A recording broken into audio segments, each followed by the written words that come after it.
8월 20일 화요일, 오늘 10% 이상 급등한 종목과 그 이유에 대해서 알아보겠습니다. 오늘 장은 오후 4시 키움증권 기준으로 코스피 지수는 0.83% 상승한 2696.63포인트로 마감했습니다. 외국인과 기관은 매수로 임한 가운데 개인은 매도로 대응했네요. 오늘 코스피 거래 대금은 8조 원으로 거래 대금이 마른 수준입니다. 한편 코스닥 지수는 1.28% 상승한 787.44포인트로 마감했습니다. 외국인과 기관은 매수로 임한 가운데 개인은 매도로 대응했습니다.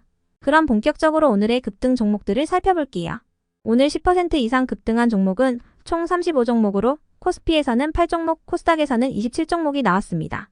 이 중 상한가 종목은 애경케미칼, 이수스페셜티케미컬, SP소프트, 이램, 우정바이오 5종목이고요. 오늘 하한가 종목은 B2N 한 종목이 있었습니다. 총 35개의 급등 종목 중 상위 30개 종목들을 섹터별로 묶어보니 3개 테마로 나눠볼 수 있었어요. 그 외 나머지는 개별 이슈로 오른 종목들인데요. 먼저 1번 전기차 화재 방지 섹터입니다.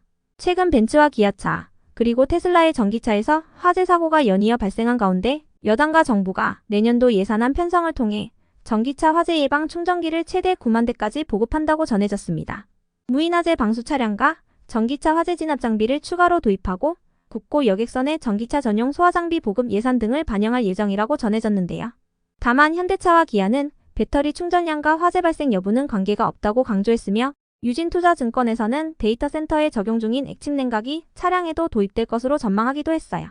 이처럼 전기차 화재와 관련하여 정부와 완성차 업체, 증권사 등에서 다양한 의견들이 제시되면서 전기차 화재 문제가 지속 이슈로 부각되고 있는데요. 특히 전기차 화재 방지의 근본적인 해결책으로 전고체 배터리가 부각되면서 전고체 배터리 관련주들이 시장에서 지속 주목받고 있습니다. 그 밖에도 이램은 관계사인 XRB가 화재 없는 배터리로 알려진 바나듐 배터리 관련 사업을 영위한다는 사실이 부각되면서 이틀 연속 상한가로 마감해 주었네요. 다음은 이번 AI 반도체 섹터입니다.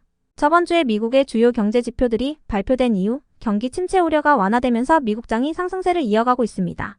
엔비디아는 6거래일 연속 상승하며 시가총액 2위 자리에 다시 올라섰고 특히 AMD는 서버 제조업체인 GT 시스템스를 인수했다는 소식에 인공지능 사업에 대한 기대감을 입으며 4.5%의 상승세로 마감했는데요.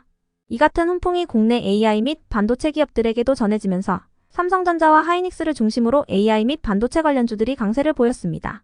SP소프트와 폴라리스 AI의 경우 각각 마이크로소프트와 네이버 키워드가 들어간 기사가 붙어주긴 했었는데요.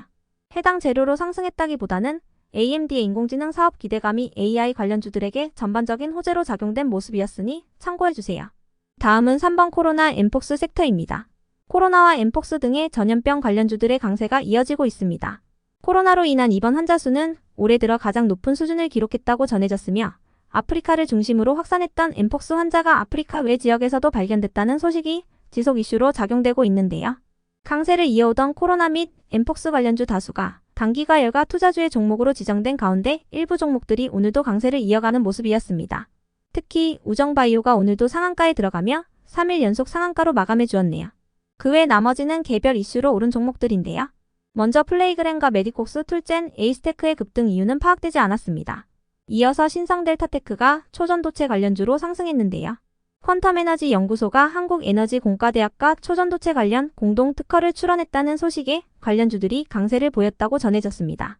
오늘 같은 내용의 기사가 거의 모든 초전도체 관련주들에게 도배되었으니 참고해 주시고요. 다음으로 세경하이테크는 메리츠 증권에서 폴더블 시장에 대한 과도한 우려를 기회로 활용할 수 있는 시점이라고 분석하면서 강세를 보였습니다. 메리츠 증권에서는 세경하이테크가 다른 폴더블 업체들과 다르게 3분기에도 두 자릿수의 수익성 유지가 예상된다고 분석했는데요. 목표 주가는 12,000원을 제시했으며 세경하이테크의 오늘 종가는 7,600원입니다. 이어서 이화공영이 상승했는데요. 최근 환경부가 기후대응댐 건설을 위한 추진단을 출범시켰다고 전해지면서 이화공영이 관련주로 반등세를 보였다고 알려졌습니다. 환경부는 기후대응댐 건설에 대한 소통을 강화하기 위해 4대강 유역의 댐 전담 TF를 구성할 예정이라고 전해졌습니다. 이화공영은 2주 전 기후대응댐 건설 소식이 처음 전해졌던 당시 대장주 역할을 한 바 있어 이번에도 강한 반등세를 보여준 것으로 파악되네요. 다음으로 모나융평은 럭셔리 콘도 사업이 호조를 보이면서 강세를 보였다고 알려졌습니다. 신한투자증권에서는 모나융평이 저평가되었다며 투자의견 매수와 목표 주가 7,000원을 제시했는데요. 모나융평의 오늘 종가는 4,245원입니다. 모나융평은 2분기 실적 발표를 통해 전년 동기 대비 매출액이 상승하고 영업이익이 흑자 전환했으며 순이익은 적자가 지속되었다고 발표한 바 있습니다. 끝으로 오늘은 하한가를 간 종목도 한 개가 있었는데요. B2N이 오늘 하한가를 갈 만한 악재나 공시는 파악되지 않았습니다. B2N은 반기보고서 제출 기한이 다음 주 목요일까지로 유예되었다는 소식과 엠폭스 관련한 기사가 붙긴 했었는데요. 최근 여러 기업들이 감사의견 비적정으로 잇따라 투자 환기 종목과 관리 종목으로 지정된 가운데 B2N의 감사 의견에 대해서도 우려가 나오면서 이러한 투매가 나오고 있는 것으로 추정됩니다. 그럼 오늘의 거래량과 거래대금 상위 종목들을 시장별로 살펴보고 마칠게요.